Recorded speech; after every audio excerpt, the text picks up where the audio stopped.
Okay, good morning, everyone. I hope you're all rested and yeah, almost finished with our isolation period and going out into the big warm world. Very warm out here in Israel. I don't know what the weather is in the Philippines. I'm sure it isn't too much colder, so you're probably used to it. So today we're going to continue our talk. Margareta, I can share the screen. And okay, everyone can see the screen? Yes? No, Sarah. You need to try again, please.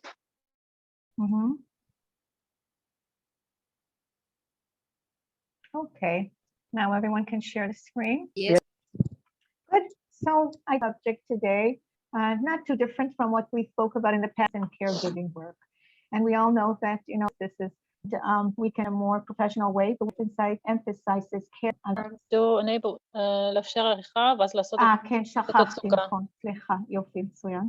רגע, יופי, אוקיי, כן, סליחה, שכחתי. Okay, now we can see the screen better. The word care has double meaning. On the one hand, it emphasizes care activities such as bathing, dressing, feeding someone. On the other hand, care is also feelings of concern, such as caring and affection from the caregiver towards the patient. When we care about someone, we usually feel commitment and responsibility towards him. Well, this is the basis of the word caring, in the real sense, caring for them, not just physically, but being committed to their general well-being, and that takes care of emotional care as well as physical care. What's the definition? Care work has been defined as work that provides services based on sustained personal interaction and is involved, at least partly, by concern about the others. The basis of care work involves creating a relationship with the patient and his family, and the definition is the relationship in the way in which two or more concepts, objects, or people are connected, or the state of being connected. And that all returns back to being committed. That's the word, commitment. Okay, interpersonal relationships. Interpersonal relationship is an association between two or more people that may range from feelings and may be based on care, solidarity, social commitment. The relationship you create with your patient and his family is the interpersonal relationship. I spoke in the past about roles that we play in our life as daughters, wives, husbands, children, and so on, and professionals, depending on what situation or work atmosphere we're in. And in terms of relationship in this work situation, is a very difficult one. It's not one that has any written criteria, so to speak. If you're a nurse in the hospital, also to the patient, emotional commitment, and you're a bit of a member, you're a bit of many things. And the role of having a live-in caregiver is something that really is the responsibility mostly of you and also of the family that you live in. You're not a slave, you're not a guest, you're not, all of those things kind of have their limits and expectations. And so you have to take an active part in forming this kind of boundaries that will define the relationship that is formed.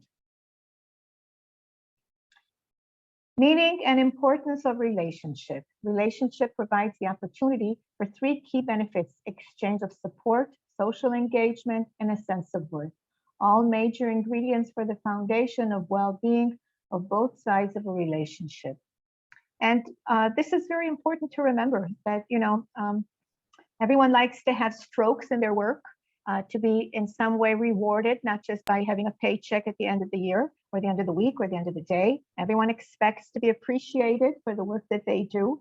And I think that this is something natural that you would have expectations. I think, Jonathan, you were, voicing your concern about not being liked or not being, wanting to be part of the, the continuation of the position. But I think that what I started to say before I got cut off by technical process yesterday, and I'm sorry about that. really in the beginning, it's like, you know, courtship. I mean, you have to kind of court your employer into showing your best side and, you know, liking him. And I hopefully he would try to do the same thing. And eventually, like in other relationships, you get to know a person and things get, you know, get better. But I say again, it is important, you know, for everyone to have a sense of worth in their position. I think that by choosing this profession, you know, as being a caregiver, you are in your nature a giving person, and you're in your nature not expecting to be rewarded as other people may, you know, because of prestige and, you know, other things that people expect in a high paying job and so on. But I think that the emotional aspect of our work and just knowing that you're helping another human being in a difficult place in his life is usually some of our reward. But I think it's okay to expect, you know, an interpersonal relationship that is also projecting your appreciation of your work. And of course, it's natural in any relationship, not just with your employer, that we expect, you know, people around us to show us that they appreciate our well-being, you know, our interest in them and so on, and everything that we are for them. Components of a relationship. On the surface of a relationship, needs, desires, abilities. Under the surface of a relationship, expectations, knowledge, and emotions. Okay. We all have things that we, you know, that we voice and some things that we don't voice. And as we know a person more, we learn both parts of it. On the surface of a relationship, in terms of needs, both the caregiver and the patient have needs for listening, attention, honesty, and feeling respected. And in terms of desires, both the caregiver and the patient have desires, needs for listening, attention, honesty, and feeling respected. And abilities, both the caregiver and the patient have abilities, the ability to listen, to respect each other. I want to say that in terms of abilities, it takes time to know what the abilities of your client or patient are and are not. But I would assume that they are more limited than your own. And I would, in some aspects, maybe not in all, obviously, but I would definitely think that it is part of your responsibility to be proactive in this relationship, you know, formation, because you are the enabler in this situation. Okay. When you have an interpersonal relationship with a friend, you know, you both come into the situation on equal grounds. But here they're unequal grounds. You have more abilities, and it is your responsibility to take the initiative, to ask questions, to listen attentively, like we said before, active listening and so on, and to encourage the person to present himself and, you know, in any way that's possible, so that you have a more of an ability to relate to the person and not just the duties at hand. Under the surface of a relationship are always expectations for both the caregiver and the patient have needs, good treatment, keep the family involved. Knowledge, both the caregiver and the patient have knowledge, what is good care in their eyes, and emotions. Both the caregiver and the patient have emotions, can be both positive and negative, empathy along with longing. Yeah, sometimes it's hard to really like the person that you have to take care of. Sometimes there's, you know, something in their chemistry that doesn't work. And that's where our professional part comes in, that we can, you know, separate what we feel and how we behave. And so I think this is part of our profession, to know how to put, you know, those barriers into what's our personal preferences in terms of people and so on, and what is necessary for our professional work. The connection between the two layers of a relationship, needs, desires, and ability, expectations, knowledge, and emotions. Okay, it's connected in all the different parts that we talked about. Care work as emotional work. Yes, this is the main part of our work. Everybody, not everybody, I have to say, not everybody can do the physical work. This is also something that takes a special personality and a special, emotional ability to deal with someone else's care, to see them at their worst, to deal with their body functions or dysfunctions and so on and so forth. This is a special place in a person's emotional ability to handle that and not to judge it and to be okay with it. But again, along with that is the big, big emotional part, to be able to encompass that, to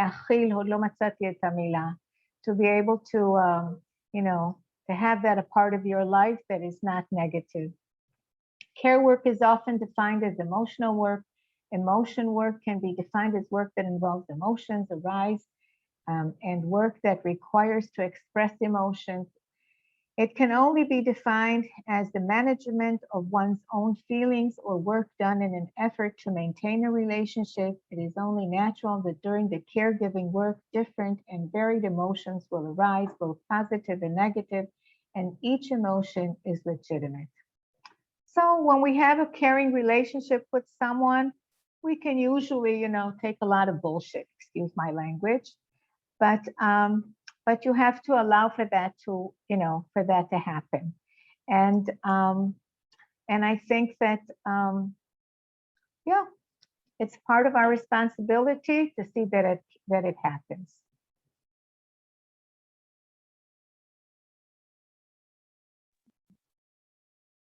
Along with the emotion you have towards your patient, remember to have self-compassion towards yourself. It's important to recognize your emotions, identify them, and give them space and acknowledge them. If you feel any negative emotions, do not suppress them.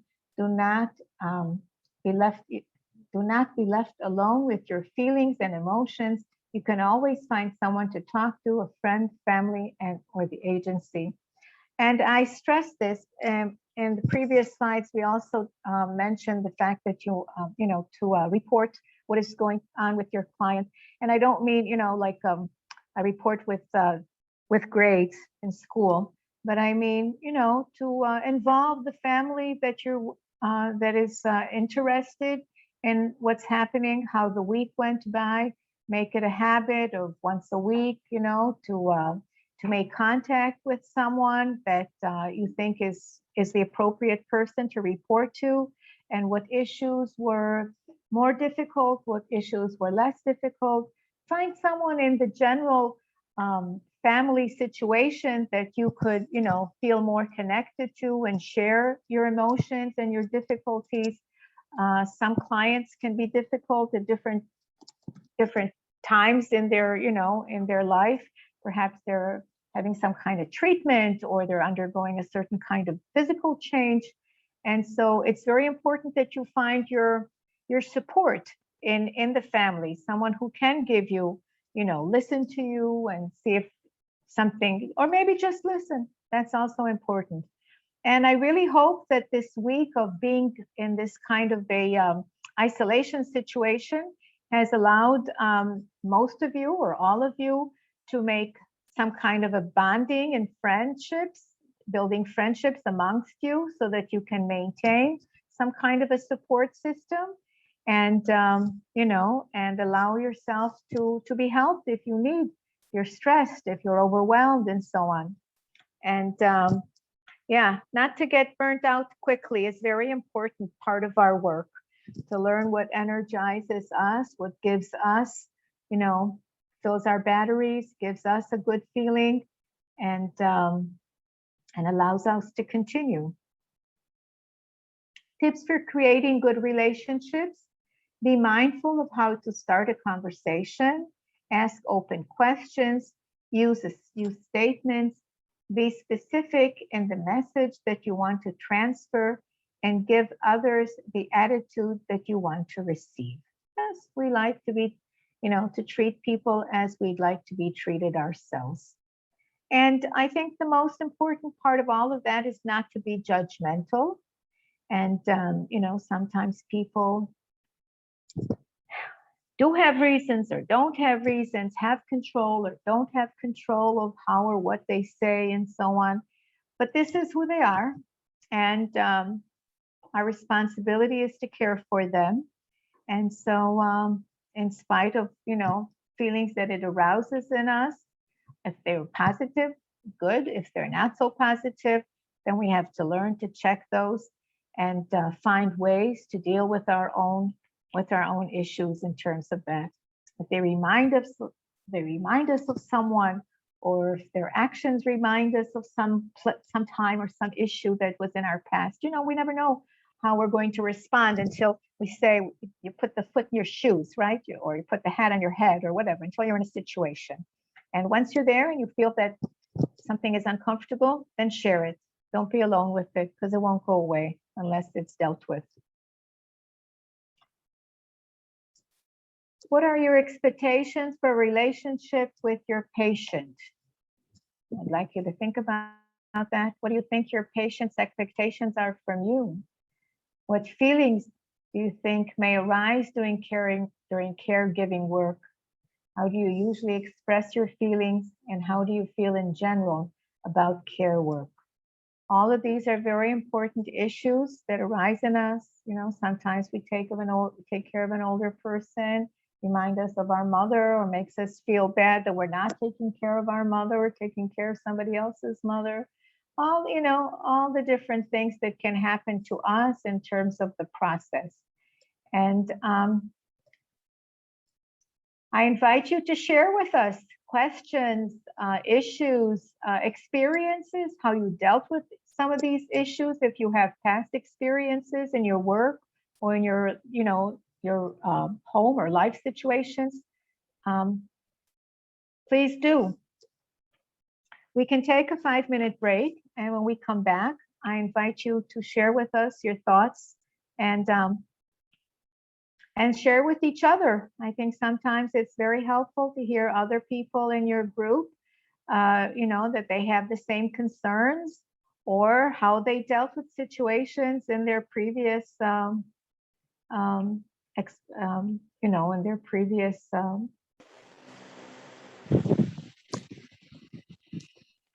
Previous experience. Right? Lost the word. Thank you, Margarita. So we're back at 5. Is that right? I don't know if I understood the question correctly. Okay, so if this is the case, then I would say that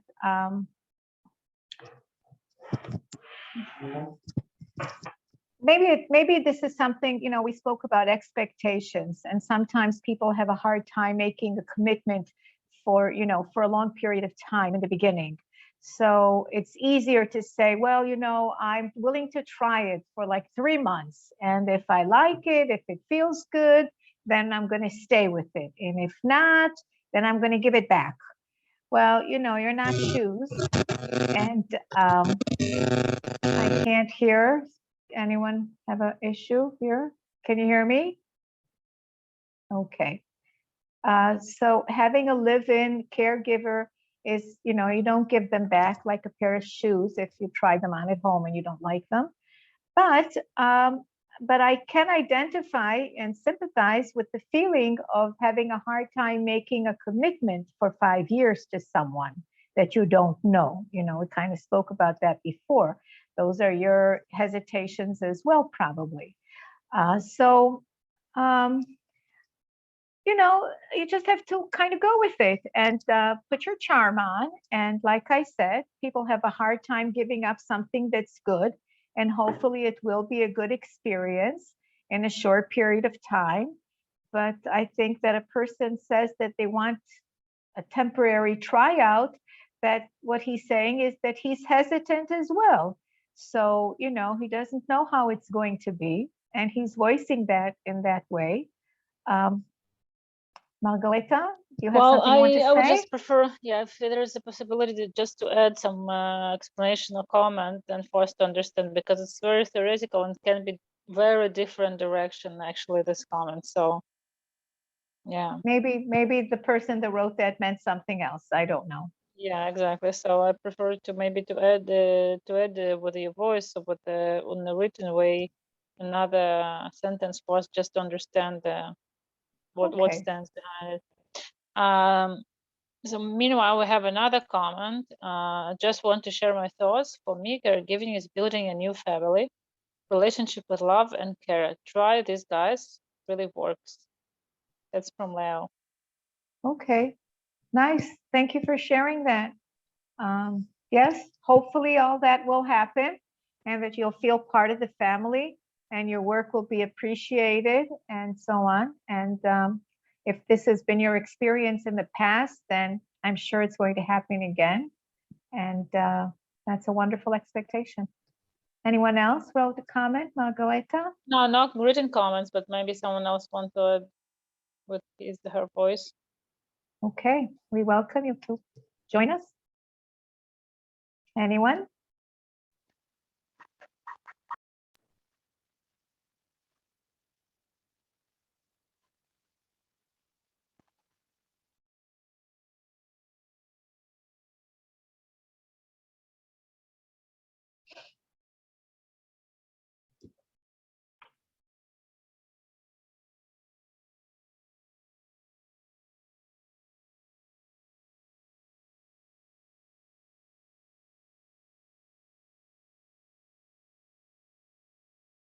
No one?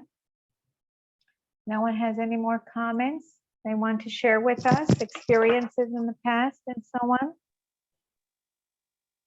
Okay.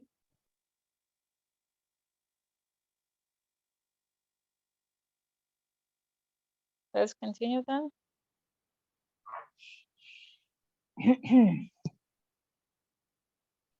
Okay, I think that we've kind of reached the end of the presentation. Oh. Yes. It was relatively speaking. Today was a little shorter. Today's the last presentation, so I'd like to, personally commend you again for choosing this profession and for choosing to do so in a different country and for a different culture of people. And I hope you enjoy your stay in Israel and that you take advantage of, your free time to travel and to visit some of the wonderful, holy spots that we have and vacation spots that we have. And that your experience here is going to be, all that you hope for and more. I will add to that, just in terms of the program, to not make you think that it's last time we meet online. Oh, we have, yes, tomorrow we have another. Sorry, Margareta, right. No, that's okay. But I just wanted maybe to comment first on this specific topic because I thought we have a couple more slides. That just generally speaking, the whole issue of emotions and talking of the emotions, it's somehow related to the first meeting with Sarah too, when we spoke, how everything is relative to culture. Yeah, so in some cultures, people are much more open and used to talk about the emotions and feelings, and some cultures are less. So we understand it's not maybe the easiest thing or topic to open up and to share with especially with the new person, your employers, and it can be challenging for them too. But once it's possible and gradually it's supposed to be possible, it's highly recommended because it maybe make you feel more comfortable in your work, and for him or for her to be more comfortable with your care that you provide for them. Yeah, that would be my just a general comment on this meeting. And I will also add that later today we will share with you another record, which also somehow related to emotions, but more to your personal emotions and things that you're going through when you deciding to go to live in another country, even for work.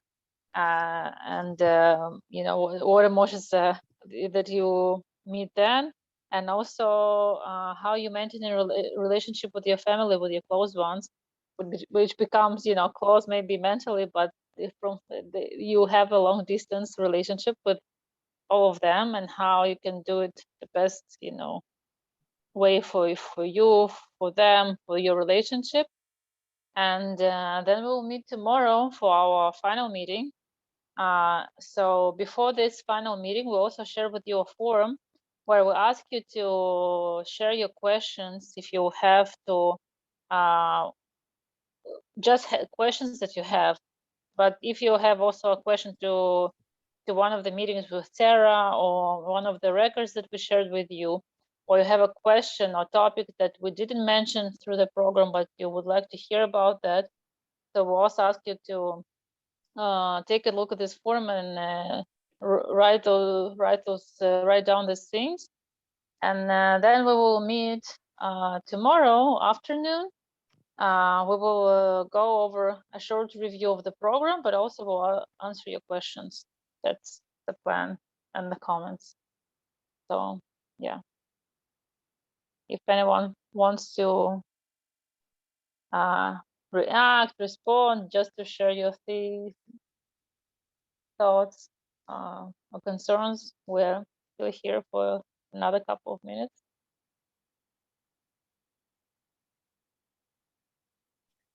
I think I just want to repeat that you have to understand that I would say not everyone, but Israel is a country that's made of immigrants. And most people that live in Israel today have immigrated, not them, their parents, but usually the elderly are, you know, immigrants themselves. And at one point or another, they were new culture, new language, new everything. So yeah, you can talk about that and ask them about their experiences when they first came, how they felt, and that kind of has a connecting point and can help in forming bonds in a similar situation. Language to, you know, to a big part of Israelis. And English is, you know, become recently an international language, but it's a second language or a third language if they, you know, if people are familiar with it. The mostly on a good process, unless they're very well educated or, you know, use the language in some kind. So I wish you all the best of luck, and we're going to talk again tomorrow. As Margarita said, we're going to have a short review, and I invite you to, you know, share with us tomorrow, whatever you're shy about sharing today. Yeah, be ready that tomorrow we'll not let you leave the meeting before you say something to us. So please, think, and yeah, and it's very important for us also to hear you, to understand, you know, where you are, and to, again, of course, if you have all kinds of questions, we'll be more than happy to answer. So yeah, thank you very much. Thank you very much for your time today. Thank you also, ma'am. Bye-bye. Thank you also, ma'am. Bye. Bye. Boker Tov. Ay, Boker Tov. Thank you. Thank you.